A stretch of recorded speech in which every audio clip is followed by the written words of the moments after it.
नमस्कार सभी साथियों को। मैं आदिल खान अपनी पाठशाला चूरू से। जैसा कि आप सब जानते हैं कि आज 11 दिसंबर है और 11 दिसंबर का दिन बड़ा ऐतिहासिक दिन रहा है। चाहे वो संविधान की दृष्टि से देखें, आज के दिन 1946 में 11 दिसंबर को संविधान का जो स्थायी अध्यक्ष डॉक्टर राजेंद्र प्रसाद जी को चुना गया था।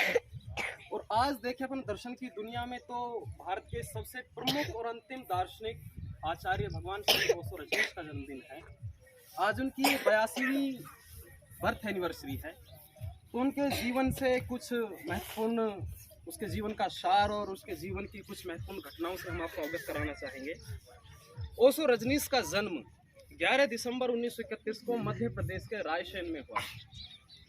ये बचपन से ही बड़े प्रतिभा उत्पन्न मती किस्म के छात्र रहे हैं, बड़े यथार्थवादी रहे हैं। जब इनका जन्म हुआ था तो बताते हैं इतिहासकारों ने इनके बारे में लिखा है, और खुद भी अपने प्रवचनों में इन्होंने व्याख्या की है कि 3 दिन तक ना बोले थे, ना मुस्कुराए थे, ना रोए थे, ना कुछ खाया थे, एकदम आंख बंद करके ऐसा रहा है। फिर उन्होंने अपने प्रवचनों में बताया था कि इनका रिबर्थ हुआ है, पुनर्जन्म हुआ है। उन्होंने बताया कि मैं पिछले जन्म में कोई विशेष साधना कर रहा था और साधना में केवल 3 दिन बचे थे, इतने में मैं मृत्यु को प्राप्त हो गया था। इसलिए जब अगला जन्म हुआ तो वो 3 दिन मैंने वो साधना की, फिर उसके बाद हुआ। ये बचपन से ही बड़े यथार्थवादी रहे हैं, बड़े तर्कशील रहे हैं। जब बड़े हुए तो उन्होंने पढ़ाई की।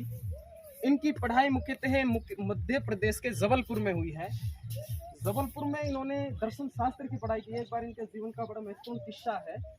ये बड़े तर्कशील व्यक्ति रहे हैं। एक बार ये कॉलेज में पढ़ रहे थे तो ऐसे ही प्रोफेसर आए। प्रोफेसर ने बताया कि मैं तब तक किसी चीज़ को नहीं मानता हूँ तब तक वो चीज़ सिद्ध ना हो जाए। उन्होंने अंग्रेजी में एक स्टेटमेंट दिया कि I always say that don't believe until proven and don't live until disproven। यानी कि मैं किसी चीज़ को तब तक नहीं मानता जब तक वो चीज़ सिद्ध नहीं हो जाती, और तब तक किसी चीज़ को नहीं छोड़ता तब तक वो चीज़ खारिज ना हो जाए। तो उस रजनीश के मन में ख्याल आया था, जो प्रोफेसर था उसी के बगल में उसका बच्चा पढ़ रहा था। तो उस रजनीश ने प्रोफेसर साहब से कहा कि प्रोफेसर साहब, मैं कैसे मान लूँ कि आपका बच्चा है, मुझे सिद्ध करके बताओ कि आपका लड़का है। प्रोफेसर आश्चर्यचकित रह गए। प्रोफेसर साहब प्रिंसिपल साहब के पास गए कि तुम कैसे कैसे बच्चे रखते हो अपनी कॉलेज में, कि मुझसे ये बच्चा आपका ये पूछ रहा है कि मैं कैसे मान लूँ कि आपका बच्चा है। प्रिंसिपल साहब ने ओशो रजनीश और प्रोफेसर दोनों को बुलाए, दोनों को समझाया। तो ओशो रजनीश ने कहा कि मैं भी कैसे मान लूँ कि आपका बच्चा है, जब आपने कहा है कि मैं किसी चीज़ को तब तक नहीं मानता कि तब तक वो चीज़ सिद्ध ना हो जाए, तो मैं कैसे मान लूँ कि आपका बच्चा है। अंत में ओशो रजनीश को कॉलेज से निकाल दिया गया था। प्रोफेसर साहब की अपील ये थी, या तो कॉलेज में बच्चा रहेगा या मैं रहूँगा। उसके बाद फिर कुछ सालों बाद और पढ़ाई की इन्होंने, दर्शन शास्त्र में पीजी किया, और उसके बाद उसी कॉलेज में ये भी प्रोफेसर हुए। बाद में इनका एक सन्यासी जीवन की ओर उन्मुखता बढ़ी, उसमें ज़्यादा रुचि रखने लगे, तो इन्होंने नौकरी को लात मार दी और पूरी तरह से एक दार्शनिक, एक साधु संत हो गए। ऐसे ही धीरे धीरे फिर उन्होंने पूरे भारत का भ्रमण किया, और भ्रमण करने के बाद इन्होंने एक नव सन्यासी नाम करके आंदोलन चलाया और एक नया वाद खड़ा किया, एक अवधारणा संकल्प खड़ा किया जिसका नाम था रजनीशवाद। 1977 में आते आते भारत के प्रधानमंत्री मोरारजी देसाई हुआ करते थे। जब इनका विचारों का, उस समय सोशल मीडिया का युग नहीं था, डिजिटलाइज नहीं था, ये अब सब हुआ है। तो इनके विचारों का लोगों तक पत्रिकाओं के माध्यम से, समाचारों के माध्यम से पूरे विश्व में इतना प्रचलित हो गए कि लोग अमेरिका, यूरोप, बाकी कंट्रियों से भारत में आने लगे। और आज भी इनका पुणे में एक रिसोर्ट चलता है जिसमें ध्यान, मेडिटेशन, ये सब चीज़ें होती हैं। तो उनकी बड़ी टकराट रही भारत के प्रधानमंत्री से। उसके बाद ये अमेरिका चले गए, और अमेरिका में इनको इतना सहयोग मिला कि अमेरिका के व्यक्तियों ने 1000 एकड़ ज़मीन खरीद के वहाँ पर इनका आश्रम स्थापित किया।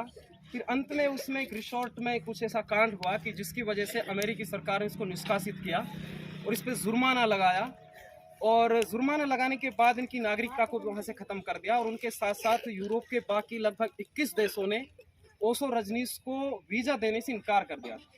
उसके बाद जैसा कि अभी कुछ दिन पहले प्रकरण रहा कि सीमा हैदर, जैसा कि वो दुबई से नेपाल आई हैं, सेम इसी प्रकार से ये भी नेपाल आए, फिर अमेरिका से भारत आए।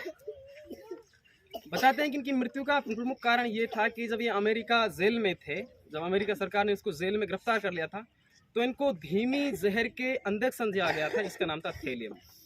थेलियम का साइड इफेक्ट इनकी बॉडी पे ये पड़ा कि इनके दांत और हड्डियां गलने लगी थी। अमेरिकी सरकार को इनसे साजिश ये थी कि कहीं जब इसकी फैल फूलंग इतनी बढ़ गई है तो कहीं ऐसा ना हो कि इस आदमी की रुचि राजनीति में बढ़ जाए और राजनीति में बढ़ कर के ये देश का प्रधानमंत्री, राष्ट्रपति, जो भी कोई ऐसा प्रमुख पद है उस पर आसीन ना हो जाए। और अमेरिका में उस समय आज भी है कि उसकी कैपिटल इकोनॉमी है कि उसको ये ख़त्म ना करके, क्योंकि ये भी पूंजीवाद के विरोधी थे और समाजवाद के समर्थक थे, कि पूरी विश्व में समाजवाद हावी ना हो जाए। इस प्रकार धीरे धीरे इनकी भारत आए। फिर पुणे में 19 जनवरी 1990 को उनकी मृत्यु हो गई थी।